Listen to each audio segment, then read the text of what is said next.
record it. Yep, sure. So, this is Kevin to everyone. And welcome. Yeah. Sunny Frankston Yeah. sometimes. And thanks for being part of this. It's great what's been going on for the last few years with these groups coming up. Have a chat. And we've got, so of the four, including myself, so two are Navy and two are Army. Yep. From different eras. All of us basically Vietnam era. So yeah, so start by you guys asking questions and then I'll tell you a bit later on. Yep. Should I just ask you all of my questions? Are they all different? You all got different questions? Yeah. Oh, there you go. You can, yeah, you Right, can. well, I was going to ask how'd your childhood, how did growing up, where'd you grow up and Where did how'd that go? Okay, so my parents moved around a fair bit. So I was born in Sydney, started school in South Australia, finished primary school in Victoria, and then moved to another town and did high school. So I finished up in Stawell. Now, quick question, how old are you guys? 17, 16, 17. How old are you? 7, 18, 18, 18? How old do you reckon I was when I joined the Navy? 17? 15. Spot on, 15. So I had just started what would have been leaving, which is year 11 for you guys. But I was sort of a year ahead. I missed a year of schooling somewhere or other by travelling interstate. But yeah, I joined up at 15. So there was 3 avenues to join the Navy at 15. You could join up as a junior recruit and go over to Western Australia. And basically as a junior recruit, you joined up with other 15-year-olds and did schooling, just like you were doing down there, except they got paid and they wore a uniform, same as you guys wear a uniform. That was over in Perth. And then after they'd been there for about 18 months, they would then send them out to ships, to serve on ships, to see what they liked, what branch they would go into, and then they went in and learned a trade. Another lot that joined up at 15 and a half were apprentices. So they went to a place up in New South Wales and just did an apprenticeship, basically learning how to be fitters and turners and carpenters and all that sort of stuff. And then the third one is the way I joined up at 15. I joined up with adults at 15, but I was a musician. So I went down to Cerberus down here and did training for 2 years as a musician before I was allowed out and do a band.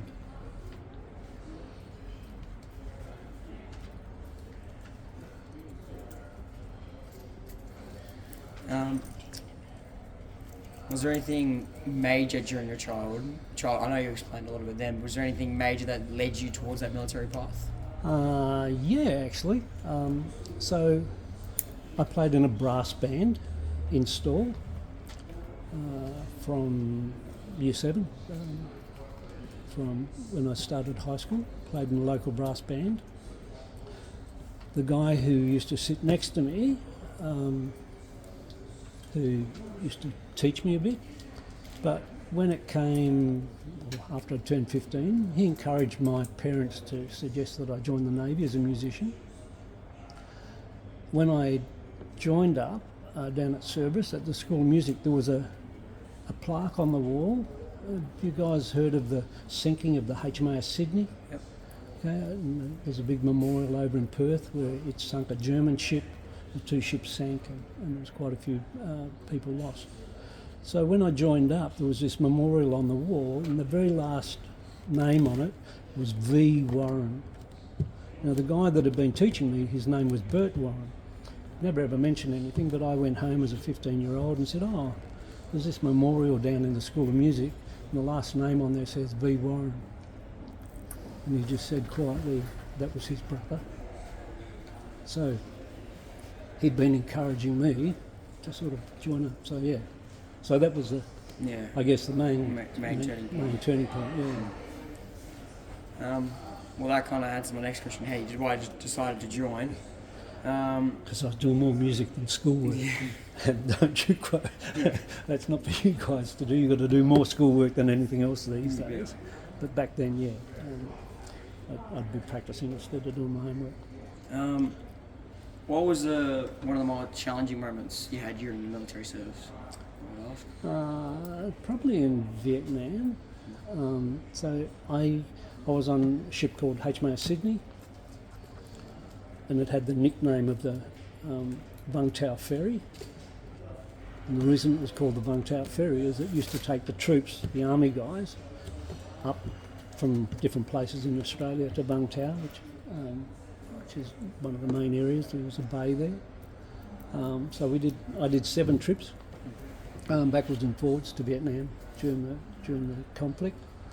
And one of the eerie times was we flew out to a support base, an army support base out in the middle of nowhere, went out by helicopter and we performed out there.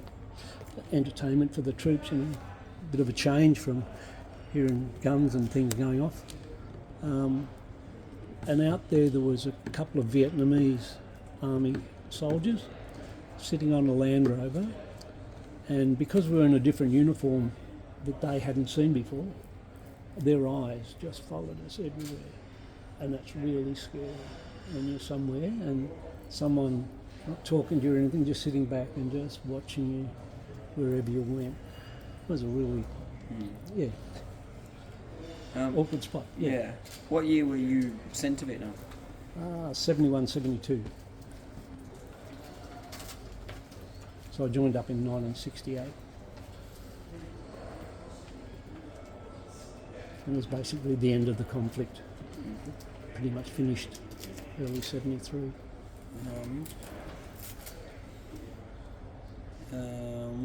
A lot of my questions have been answered, actually.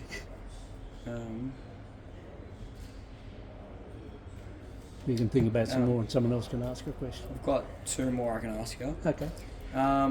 Did you ever have a leadership role in the military, and did that ever affect you? Yeah, so I went through from a junior musician to what they call non-commissioned officer, which was a chief petty officer in the Navy, and then I got commissioned and became a commissioned officer. So all within the band, or even though I did things outside the band a couple of times. But I finished up as a music director, so I was a lieutenant and in charge of a band of 30, 35, and performing all around Southeast Asia, New Zealand, Australia. Performed in every capital city in Australia with the band. So yeah, organising trips, tours, and organising a band of 35 to play and perform for ceremonial occasions. My last question for you would be, what has your life been like what was your life like after you left the military? Shortly after. Yeah, I went teaching. Yeah. So I taught on the peninsula and around Elizabeth Murdoch College, teaching music. I was a brass teacher. I also volunteer, so I got out of the Navy in 1996.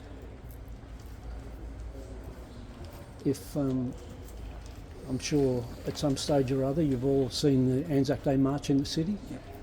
And there's always bands in that march. So since 1996, which is now 30 years, I've organised those bands every year. So I contact them and then work out where they're going to go in the march. So that's been 30 years. In the last 17 years, I think. I've either been the secretary or the president of this RSL, which is the largest RSL in the state, has the most ex-service members. So there's 4 here, but we've got over 1,300 ex-servicemen are members here, and the next closest to us is about 800. So we've got a lot, that we look after welfare-wise. Yeah. Well, thank you very much. Thank you. What advice would you give to young people about serving or service? give it a go. Absolutely give it a go. Yeah. It's a good leveler because when you join up, generally you're all on exactly the same level, and the smart asses get picked out fairly quickly, and don't necessarily succeed. Yeah. So it's a real leveler, but you can tell the ones that sit and listen and put their heart and soul into it. So yeah. And over the years, I've seen both. I've seen the smart asses and don't really last that long and have trouble. Yeah. How did your friendships change from when previous before joining the and after? I was only 15. Yeah. Yeah, and I'd only been in store, so I'd been in store for Form 1, 2, 3, 4, about 4 years. So we were mates, but store is one of those. So there was two schools. There was a tech and a high school. So all the country kids went to the tech from around the area, and mainly the townies went to the high school. There was a few country kids that went to the high school, so it was a sort of a smaller group that you were with. And so out of 4 forms, in each level, 3 of them were all females, and the other one was half male and female. So Form 1A, 2A, 3A, 4A were basically 15 boys or a dozen boys and a dozen girls, and the other 3 were full classes of females, because all the other boys went to the tech school. So yeah, it's you do build bonds, yeah, in the Navy with different people throughout, and we still meet up with people. I still meet with people that joined up in 1970, 68, back then. Yep. That's all my questions. Did you face any challenges during your service at all? You're smart asses. No, I'm not saying you're one. Apart from that, Yeah, but yeah, always challenges, really. what was like the biggest one, if you could remember? I don't know if you call it a challenge or my scariest time in the Navy was I mentioned the ship I was on, HMAS Sydney. It was a troop carrier, a converted aircraft carrier. And back then we used to sleep in hammocks. A lot of us slept in hammocks, not in stretchers or bunks. And I used to sleep in a hammock all the time. But if it got rough, where I slept was right up the front of the ship, which is open to the weather. So if we hit rough weather, the waves would come in, splash all over you, and you'd have to move inside somewhere or other. And I had been known to sleep through a few storms and wake up with my hammock saturated and I was sound asleep in the hammock. One of the things about a hammock at sea is the hammock doesn't move, the ship moves. The hammock doesn't swing, it stays there, the ship rolls around it, so you stay still. But one night it got very rough and I had to go inside, and the only place I could sleep was on top of lockers, and I had about that much space to sleep with my mattress. And it was really rough, and I had worked out that the ship was going to roll over, and I worked out how I was going to survive and get out. And when the ship was upside down, I was going to be on the bottom of the ship, but dry. I guess I was 18 then, scared the living daylights out of me. How did it feel like returning home after all those years in the Navy? Yeah, it's weird sleeping in the same bed every night. Sometimes, because even while I was we were travelling around, touring around regularly, often working weekends, which unlike today, where if you worked a weekend you get double double pay or something or other. Our pay didn't change, didn't matter how many days we worked or what day it was of the week. We got the same pay all the time. So yeah, pretty much that way. Most of my questions have already been answered.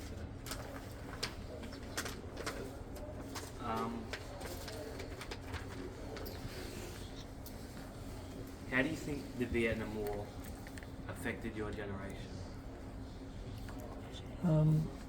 Yeah, interesting because I guess because I joined up before, well, it was going, but I stayed in a long time afterwards. But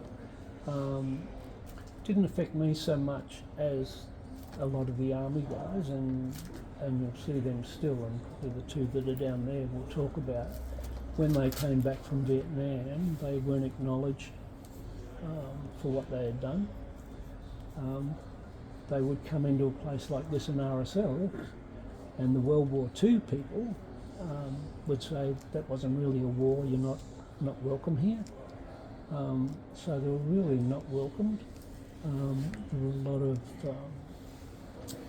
anti-protests about the Vietnam War here in Melbourne. There were often, in that time, there were often protests going in Melbourne, and it was they went under the title of war. Now, mainly females, and it was women against rape, which really did not occur, but they just had this mental thing about the war in Vietnam. So it was really hard for the guys coming back because they were treated as really second-class citizens. It wasn't their idea to go. Most of them were conscripted on their birthday. Number came up, that was your birthday, you're in the army. So yeah, they didn't go in because they wanted to, but they had to. And so when they came back and didn't get acknowledged for what they did, it was really rough on them. Not so much, like I say, for me, because I continued on and did other service as well. Yeah. Another one. What would your message be to younger generations to understand about the war? That war? That's a good question to ask. Yeah, and I guess right now, war is very different, isn't it? It's in the paper, it's on the news. I'm sure you've all got phones stuck in your back pocket that you're not supposed to have somewhere, that you can look up and see what's happening over in Iran and around that area.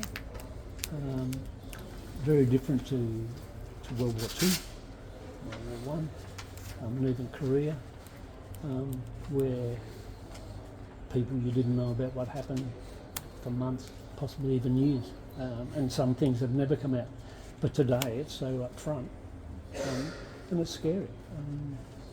I feel for you guys, seeing it, considering it could be here, with what's around, especially with someone like Trump around the place.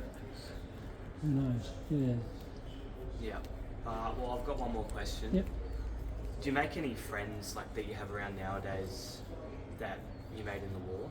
Yeah, sure. Yep. We meet up regularly. Yeah. There's lots of associations, and you see them in here, of different groups that serve together, and they come regularly. Here, probably monthly. There's a group that were actually, they weren't involved in the First World War, but they're relatives of the group from the First World War, and they still meet monthly here and get together. Vietnam veterans have a monthly meeting here, so they meet up. So the other three gents, well, and myself, we go to the meeting, so we all meet up. But as a musician myself, we have annual get-togethers, and there's regularly all around the place annual get-togethers where guys from different ships, different branches get together and meet up. So with all our old mates and tell lots of lies.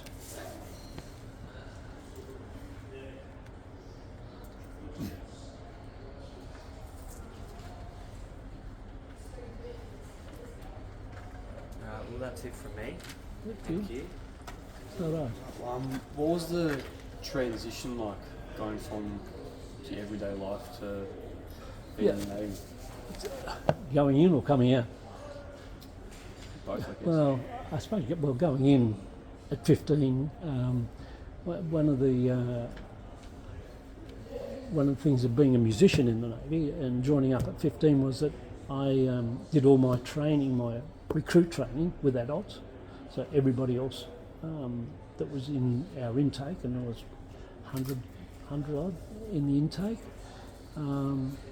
that everybody else, or sorry, not everybody else, because there were 3 of us that were junior musicians.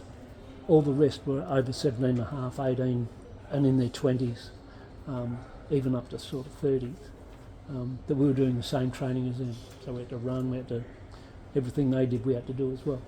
It was a bit tough, some of the things. I was a skinny little thing, skinnier than all of you guys, and firing rifles, weapons and things which we had to do at 15. And as much as I'd fired 410 shotguns with farm kids, which is a light shotgun, 22s, fired them up in the bush, in the country, but firing an SLR, self-loading rifle, with big bullets in them, they knock you around, they leave a bruise on your shoulder, or and an interesting thing, one day we were doing some rifle training, and we were what they call sighting in the weapon on a 25 metre target, and one of the other juniors, who was even skinnier than me, lying down, and every time he fired a shot, his body would move back on the mat, just from I thought it was from the recoil from the rifle. So he was really slow, and everybody else had finished, so we were all watching him. So he fired a bullet, and he'd go back, and we were watching him again, and then he pulled the trigger and it went click, and his body still went back. His muscle reaction had been that when I pulled the trigger, my muscles were going to pull me backwards. It wasn't a live round in the chamber, it just went click, and he still moved back. So we were skinny little bloke, moving around. So.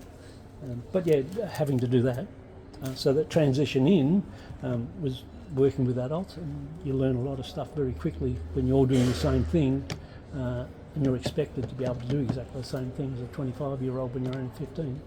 But I was lucky coming out because I decided when to get out. I did 28 years in the Navy, so whatever 28 and 15 is how old I was when I got out. But when I got out, I decided principal at Dramana Secondary College. My wife was a teacher down there, and she was the librarian. Her whole working life, she was the librarian at Dramana Secondary College. Christmas time, when they had Christmas functions, the principal used to say to me, "Kevin, why don't you get out of the Navy and start up a band program for me at school?" And in December of 1995, I just suddenly decided, I think I've had enough. I've done 28 years. I asked my wife what she thought about me getting out of the Navy. She said it was my decision. So on the way to work, I went to Dramana Secondary College, saw the principal and asked him if he was fair dinkum about giving me a job to start up a band. He said yes. I went to work and resigned, and got out 6 weeks later and started teaching the next day. So I had in my mind what I was going to do. Unfortunately, these days you hear a lot about younger veterans in trouble. They've had the Royal Commission into suicide for young veterans. And the problem with a lot of the younger ones these days haven't got anything, haven't thought about a future. They've just thought about their time in the army. That's it. And they've joined up to be in the army. And a lot of them have got out for medical reasons. Not because they wanted to necessarily, but if you're medically unfit and you can't do the job, then the Army doesn't want to keep you. And probably more so in the Army than the other two services. because the Navy is always looking for people to do shore time and not be at sea, because there's work that needs to be done at shore. And the same with the Air Force. There's ground crews and things that can do things, but the Army more so. If you can't be in the front, then you're out, and that's what a lot of the suicide cases is from, is that they haven't had anything focused on that they want to do in the future, and it just comes a day when the Army just says, sorry, you're out, and then they're stuck and they don't know what to do, haven't thought about it. So it's really important to have two things, really important for you guys to think about a career, or what you need to do down the track. Although, in saying that, chances are the jobs that you guys are going to do in the future haven't been invented yet.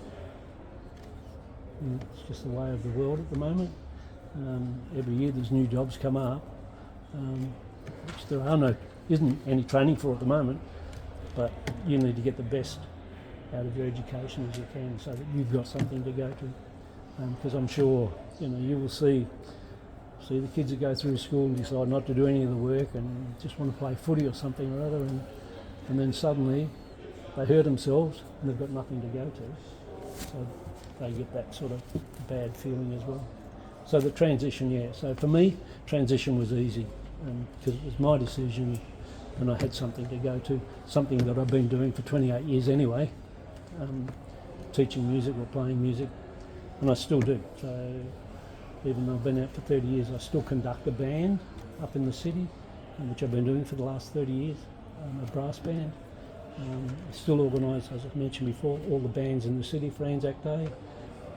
Just been on the computer this morning to 60-something musicians around Melbourne, organising them to play at the Shrine on Anzac Day. I guess I'm lucky, but it wasn't an accident. I had to work at that. So in my time in the Navy, I worked at getting to the top of being a musician to do that. Yeah, good. What's your opinion on the way the drafting worked for the war? Back then, Yeah. when your birth date come out, it was tough, very tough. I'm not sure it'll ever come in again.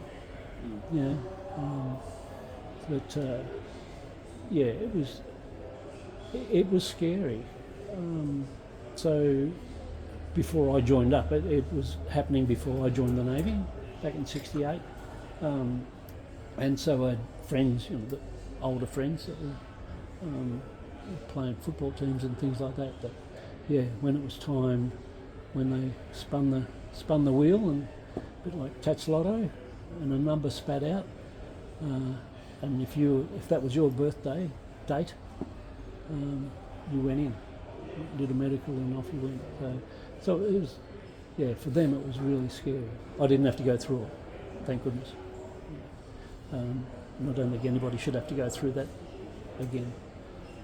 Encourage people to join up, yes, but not just draw it out of the hat that you lot go. Because that worked both ways, because some guys probably would have liked their number to come up, and it didn't, so they get disappointed that their number didn't come up, and then those that didn't want to go in and their number comes up, they're disappointed because they do have to catch 22. Yeah. That's all I've got. What do you remember about your first day in the military? First day in the military? Gosh.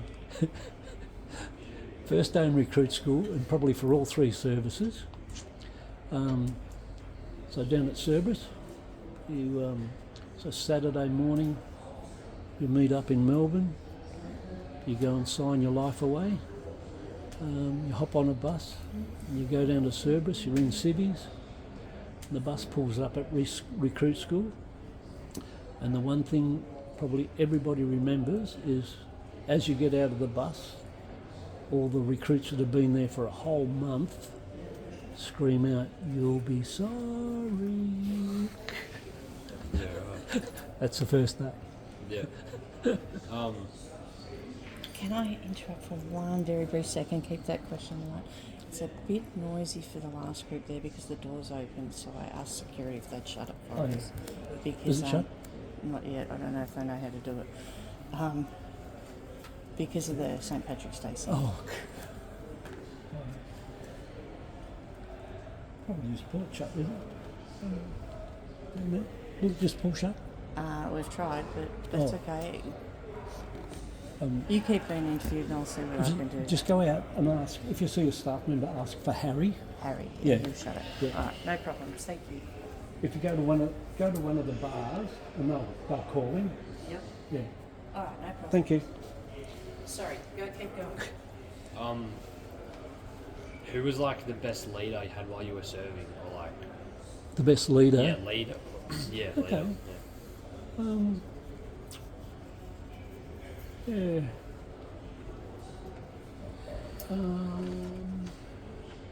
Like any standouts or any? Yeah. You only tend to remember the ones that you didn't like. Yeah. But no, I had a couple of good captains at sea. A couple of good executive officers at sea. It's a good question. I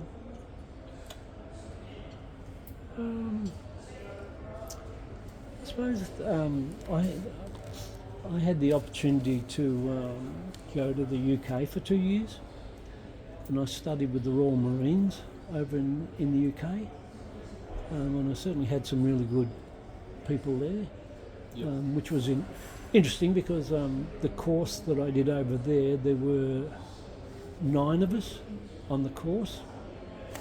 There were 4 locals, 4 Poms, Englishmen, and there were 5 foreigners. 4 of the foreigners were coloured, and myself. So I used to say I sat on the fence. I was the white foreigner, and the 4 coloured foreigners who were from the Oman, Nigeria, Sri Lanka, and Thailand. But we all studied together, all from Commonwealth countries. Yeah. Studied together. But yeah, certainly had some very good leadership over there with what we did. Were you awarded any medals or citations? Yeah. So I've got a long service medal. So after 10 years, you get a medal, and then every 5 years after that, you get a little bar that goes with it. I've got 2 Vietnam medals, Far East Strategic Reserve, and the Vietnam medal, and that was just for the time there. Most people now, after about 4 years or 5 years, get an Australia medal, just for having served. Yep. But after I got out of the Navy and continuing on through the RSL and things, through music, I was awarded an OAM, Order of Australia medal, for my service to military bands, for my time in the Navy, and also to banding and music after I got out. I think that's all I have for my questions. Now, have we asked? Because in order to meet PDS outcomes, you've got to be able to write a paragraph about leadership and a paragraph about teamwork. So have you asked a lot of questions about that so that you can write a paragraph on each of those topics? Because think about it, maybe you need to ask some more questions now about that. Or I can just answer that. Or yes, you can get answers to it. Sounds good. So leadership comes in lots of ways. There's several different forms of leadership. There are those that lead by example, which is important, to lead by example. There is a joke, but it's not really a joke because it actually happens. There's a joke of leadership about curiosity. That some people follow leaders just out of curiosity to see where they finish up, which means that they haven't got a lot of respect for the leader. and as I said, leadership by example, and working together is really, really important. So even as a musician, I mean, I stand in front of 35 people and have to get them to do, without opening my mouth usually, just with my hands, getting them to play the way I want them to play. Yeah. And I guess that's leadership by example. And in the Navy, in all the forces, same sort of thing. You can have leaders that, people don't really want to follow. So it's really important that you have an understanding of the people that you're leading. Just because you're put in the position doesn't mean that you're going to be successful. And unfortunately, there's a few around like that. You can do courses and get promoted and everything, but doesn't necessarily mean that you're a good leader just because you have rank. And unfortunately, I met up with a couple of captains a bit like that. But they had the rank, but no one really liked working for them. But if you've got the respect, people will do anything for you, and you need that in the service.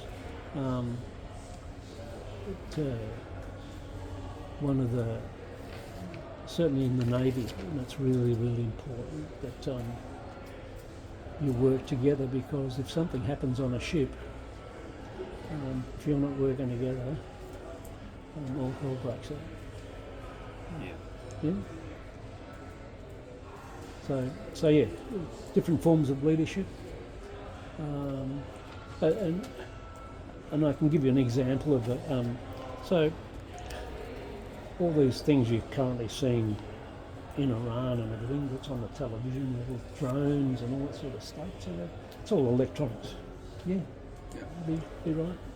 So the major electronics school in the Royal Australian Navy is down at Service, HMAS Service. So can you imagine this, that the running of that school, so the officer in charge of the school was a school teacher, not an electrician or anything, a school teacher, like Nicole. The second in charge was a musician, which was me, and what we call a divisional officer is someone, a young sailor, if they've got any problems they go to, for help and things. So the divisional officer was a steward. Okay, I'm sorry. Do you want to move into Simpson 1 room? Would that be easier? We're just We're worried about the noise. it's only that one down Down the that end. route down the end. I mean, that We could- can always move that could around. actually move up here, yeah. Thanks. So the major electronics school was run by a school teacher, a musician, and a steward who serves drinks and things in the bar. And yet that school ran really, really well. We had electronics experts underneath us that did all the teaching and everything, but we actually ran the school. So leadership, you don't have to be an expert in your trade necessarily if you've got the respect of everybody. And we were lucky that we had the respect of everybody in that situation. We got everything done. And we worked with the other schools in Cerberus, which is a main training establishment.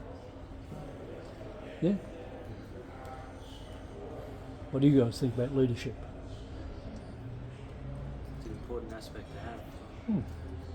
Look, any of you play footy? Yeah. Yeah. Got to have leadership in the footy team. It's important there as well. It's important in lots of things in life. Schools need leaders. Hopefully they're all good leaders. Footy teams, just hang around with your mates. Did you play footy? I did, yeah, but only way back when I was young, yeah. So Store was, any of you have been to Store, where they have the Store gift? Know where it is? Up in the Western District, Horsham, Ararat, up around that area. Stawell, there were 4 junior football teams, and it was north, south, east and west. And if you lived in this area, you played for that team. There was no crossovers. That's how we played footy. That's how we played cricket. Yeah, it was good. Yeah, what a good. Yeah. So I didn't play too much in the Navy. Did you Worry- play any sports, or like, what did you do like during your breaks, like when you weren't like working, or, like, Didn't mind a beer now and then. yeah, of course. I did a lot of it. Yeah, have a hit of golf, you know, bit of tennis, squash back in those days. We'd just relax and get away from the place more often than not. But it was difficult because, and certainly from as a musician in the band, it was difficult for us to get involved in a team because we could be called at any time for a major event somewhere, and we didn't always get months' notice. You know, sometimes it might only be a week's notice. Next weekend we've got to go and do this. You know. So right now with the king of, where are they from? Mary and Tasmanian girl. Is the queen of, is she the queen of? And she's around at the moment. Her and her husband, and they're in Melbourne at the moment. And we would have been called, you know, if it, something happened, we could have been called up to play for them. So yeah, that sort of thing. So it was difficult to get involved in a team sport because Yeah. you'd have to give it away all the time. So yeah, if we got out, if you were teaching or something like that, you were able to get involved in team sports, and be part of it. And it's just, and you don't have to be at the top of it. Just have a get out and relax. Yeah. Yeah. And afterwards, I went and played lawn bowls. After I got out, I was playing lawn bowls while I was in actually. And was in the national defence team on stage. That's fun. Yeah. It was fun, yeah. Play against teams from all around Australia and sometimes overseas. Yeah. Teams around. That's all good fun. Yep. Can I ask one question? What advice would you give to people joining the Defence Force now or the Defence Force reservists? Soak it up.